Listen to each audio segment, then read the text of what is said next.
Assalamu alaikum wa rahmatullahi wa barakatuh. This video is specially recorded for the student of Jinnah Islamia College of Commerce, Rawalpindi. Class 11th chapter number 9 तक हमने complete कर लिया था और आज हमने last chapter number 10 देखना है। और चैप्टर नंबर 10 को देखने से पहले मैं आपको डायरेक्ट बुक पे लेके चलता हूँ और चैप्टर नंबर 10 को देखते हैं। अच्छा, यहाँ पर ये चैप्टर नंबर 10 मेरे पास खुला हुआ मौजूद है और चैप्टर नंबर 10 जो है वो बेसिकली इंटरनेट के बारे में है। फंडामेंट्स ऑफ इंटरनेट, इंटरनेट है क्या, किसने बनाया, क्या चक्कर कहानी थी, ये सारी चीज़ें बताई गई हैं। सबसे पहले बताया गया कि 1969 में एडवांस रिसर्च प्रोजेक्ट एजेंसी है, उन्होंने एस्टेब्लिश किया एक नेटवर्क जो कि मुख्तलिफ यूनिवर्सिटीज़ और डिफेंस ऑर्गेनाइजेशन के दरमियान जो है वो कम्युनिकेट कर रहा था। और इसी को शुरू में आरफा नेट कहा गया था, ठीक है। और इसमें सिर्फ 4 होस्ट थे। अच्छा, ये जो कंप्यूटर के जोड़ने का तरीका था ये आगे चलकर बहुत बड़ा होता गया और बड़ा होते होते एक वक्त ऐसा आया कि वो इंटरनेट बन गया। अच्छा, यहाँ पर बताया गया है कि इंटरनेट कैसे काम करता है। इंटरनेट काम ऐसे करता है कि हमारे पास आईएसपी होती है, इंटरनेट सर्विस प्रोवाइडर, जो होती है इंटरनेशनल सर्विस प्रोवाइडर। एक होती है एक होती है एक होती है लोकल इंटरनेट सर्विस प्रोवाइडर और एक होता है नेशनल इंटरनेट सर्विस प्रोवाइडर। सबसे पहले जो हमारे पास इंटरनेशनल इंटरनेट सर्विस प्रोवाइडर होता है वो बेसिकली क्या करता है, मुख्तलिफ ममालिक को आपस में जोड़ता है और जोड़ने के बाद इंटरनेट वहाँ पर प्रोवाइड करता है। और उसके बाद हमारे पास लोकल या नेशनल इंटरनेट सर्विस प्रोवाइडर होता है, जैसे हमारा पीटीसीएल है। पीटीसीएल फिर आगे जोंग को भी इंटरनेट दे रहा है, फिर टेलीनार को भी इंटरनेट दे रहा है, फिर इंटरनेट जो है वो हमारे पास आ रहा है और पीटीसीएल खुद भी हमें इंटरनेट दे रहा है। ये बेसिकली इस तरीके से इंटरनेट चल रहा होता है। और इंटरनेट हमारे पास दो तरह से चल रहा होता है। एक तो हम थ्रू वायर्ड लेते हैं जिसको हम डीएसएल भी बोलते हैं, और वो फाइबर ऑप्टिक्स केबल के थ्रू या हमारे पास कोई केबल्स होती है जिसके थ्रू हमारे घर तक लगा होता है और उसके थ्रू हम इंटरनेट इस्तेमाल कर रहे होते हैं। दूसरा हमारे पास आजकल सेलुलर फ़ोन है और सेलुलर नेटवर्क होता है जिसमें हमारे पास मोबाइल सिम होती है, उसमें हम इंटरनेट का पैकेज करवाते हैं एंड देन इंटरनेट को इस्तेमाल कर सकते हैं। फिर हमारे पास एड्रेसिंग स्कीम है। एड्रेसिंग स्कीम क्या है? एड्रेसिंग स्कीम बेसिकली ये है कि इंटरनेट पर जो भी कंप्यूटर मौजूद होगा उसका कोई ना कोई एड्रेस होगा। जैसे हमारे दुनिया में हम मौजूद हैं और हमारे हर घर घर का अलग एड्रेस है, रावलपिंडी के घरों का अलग एड्रेस है, उसके बाद लाहौर के एड्रेस अलग हैं, कराची के एड्रेस अलग हैं। बिल्कुल इसी तरह इंटरनेट पे भी जो भी डिवाइसेस कनेक्ट हैं उन सब के एड्रेस अलग अलग हैं। और एड्रेस की दो तरह की इकसाम है, एक है डीएनएस एड्रेस और एक है आईपी एड्रेस। आईपी एड्रेस क्या है? ये हमारे पास एक एड्रेस होता है जो कि कम्बिनेशन होता है 4 पार्ट्स का, जो कि 0 से 255 तक होते हैं। जैसे हमारे पास ये एक इंटरनेट एड्रेस मौजूद है 216.27.61.137। ये हमारे पास एक आईपी एड्रेस मौजूद है। हर ये कंप्यूटर जो है वो समझने के लिए इस्तेमाल करता है। तो हमारे पास ये आईपी एड्रेस होता है। फिर ये आईपी एड्रेस जो होता है ये चूंकि एक्चुअल एड्रेस होता है और ये याद करना मुश्किल होता है, इसलिए हमारे पास दूसरा तरीका इस्तेमाल किया जाता है एड्रेस को याद करने का, वो डीएनएस एड्रेस होता है।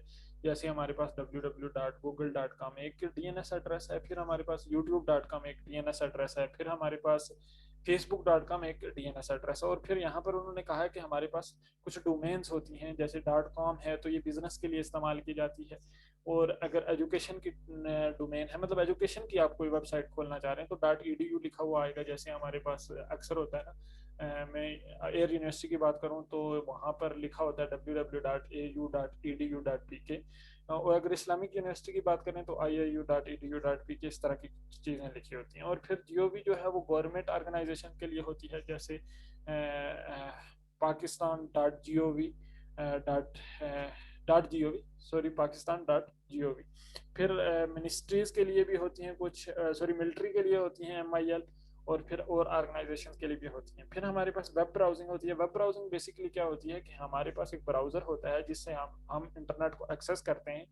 जो जो चीज़ें हम देखते हैं, जो जो चीज़ें हम फाइंड आउट करते हैं, उस चीज़ को वेब ब्राउजिंग कहते हैं। फिर हमारे पास वर्ल्ड वाइड वेब है। वर्ल्ड वाइड वेब क्या है? ये एक बेसिकली तरीका था कि जो हम जो वेब पेज हैं वो देख सकते हैं, किसी दूसरी जगह पड़ा हुआ वेब पेज जो है वो अपने कंप्यूटर के अंदर देख सकते हैं। इस तरीके को हम वर्ल्ड वाइड वेब कहते हैं। अच्छा, ये लिखा हुआ है web page is a document that is written in HTML। जो हाइपरटेक्स्ट मार्कअप लैंग्वेज होती है, इसमें जो भी वेबसाइट्स लिखी गई होती हैं या और भी हमारे पास लैंग्वेजेस होती हैं, उसकी जो वेबसाइट लिखी गई होती हैं वो हम देखते हैं थ्रू वर्ल्ड वाइड वेब। उसके बाद हमारे पास यूनिफॉर्म रिसोर्स लिक्विडेटर होता है, जो कि क्या कहलाता है कि हर पेज जो है वेबसाइट का, उसका अलग अलग एक एड्रेस होता है। जो एड्रेस होता है वो यूनिफॉर्म रिसोर्स लिक्विडेटर कहलाता है। जैसे टाइप और फिर कॉलन और फिर slash slash address dot path होता है। फिर हमारे पास सर्च इंजन एक चीज़ है। सर्च इंजन क्या चीज़ है? जिससे हम ये जो वेब पेज हैं वो सर्च करते हैं। वेब पेज सर्च करते हैं या फिर हमारे पास कह सकते हैं हम वीडियोस सर्च करते हैं, ऑडियो सर्च करते हैं या कुछ भी सर्च करते हैं, वो हम सर्च इंजन के थ्रू करते हैं। जैसे हमारे पास फेमस सर्च इंजन है google.com, ask.com, altavista.com and so on and so fourth. Google है और माइक्रोसॉफ्ट वालों का भी है, MS या माइक्रोसॉफ्ट बिंग के नाम से एक आता है। फिर हमारे पास ईमेल है। ईमेल क्या होता है कि अगर हमने अपना मैसेज इंटरनेट के थ्रू एक जगह से दूसरी जगह या एक आदमी दूसरे आदमी को इंटरनेट के थ्रू अपना मैसेज, अपनी ऑडियो वीडियो और अपनी पिक्चर्स या कुछ डॉक्यूमेंट्स सेंड करना चाहे तो वो थ्रू ईमेल सेंड करता है। यहाँ पर हमारे पास लिमिटेशन दी गई है। Email is not necessary private, कि लाजमी नहीं है कि ये ईमेल प्राइवेट ही हो, एक बंदा भेजे तो दूसरा बंदा ना देख सके, तो ये एक सीन है। फिर उसके बाद some email system can send and receive text file only. कुछ ऐसे ईमेल सर्वर हैं जो सिर्फ टेक्स्ट बेस ईमेल भेजते हैं और रिसीव करते हैं, वो वीडियोस ऑडियोज और इस तरह की चीज़ें इस्तेमाल नहीं करते। It is possible to forget email. हाँ, यूज़र का जो एड्रेस है वो मतलब भूल सकता है। जैसे मेरा एड्रेस है numan kabir.@gmail.com, numan kabir khan@gmail.com। तो शायद किसी को याद रहे, लेकिन किसी का जैसे है कश्मीर बाग 420.130 एंड पता नहीं क्या क्या क्या और उसके बाद @gmail.com, तो ये भूल सकता है। और वैसे भी अगर फ्रेंड्स ज़्यादा हों तो ज़्यादा फ्रेंड्स का भूलना बहुत मतलब एक नॉर्मल सी बात है। फिर it is difficult to express emotion using email. अच्छा, जो इंसान के इमोशंस होते हैं, जैसे वो मतलब एक्साइटेड है या कुछ है, तो वो मतलब उस तरीके से नहीं कर सकता। जैसे आजकल तो वीडियो कॉल और व्हाट्सएप का दौर है, वहाँ पर एक्सप्रेशन बहुत इजीली शो हो जाते हैं। और स्पेशली आजकल के दौर में तो इमोजीज वगैरह का भी इस्तेमाल किया जाता है, पर हल ईमेल्स में ये चीज़ करना खासा टफ है। You can receive too much and अन और अनवांटेड ईमेल। अच्छा, ईमेल्स जो होती हैं वो अनवांटेड भी बहुत सारी आपके कंप्यूटर में आ जाती हैं, जो आप ना चाहते हुए भी, जैसे एडवर्टाइजमेंट्स की कुछ ईमेल्स आ जाती हैं और बहुत सारी ईमेल्स आ जाती हैं। ठीक है। You may not know about the person which whom you are communicated. आपको ये भी नहीं पता होगा कि आप कौन से बंदे से कम्युनिकेट कर रहे हैं, मतलब आपकी कोई वैलिडेशन नहीं होगी। लेट से आपने मेरी ईमेल पे ईमेल की और मैं ईमेल पे हूँ ही नहीं, कोई और बंदा है, बेशक एड्रेस मेरा ही है, तो आपको ये कन्फ्यूजेंस सी पता चल रही होगी कि ये पता नहीं होगा कि कौन सा बंदा है और जिसको आप ईमेल कर रहे हैं। फिर हमारे पास ईमेल एड्रेस होता है। आपको पता है ईमेल एड्रेस कैसे होता है? पहले यूजर नेम होता है, फिर @DNS एड्रेस होता है।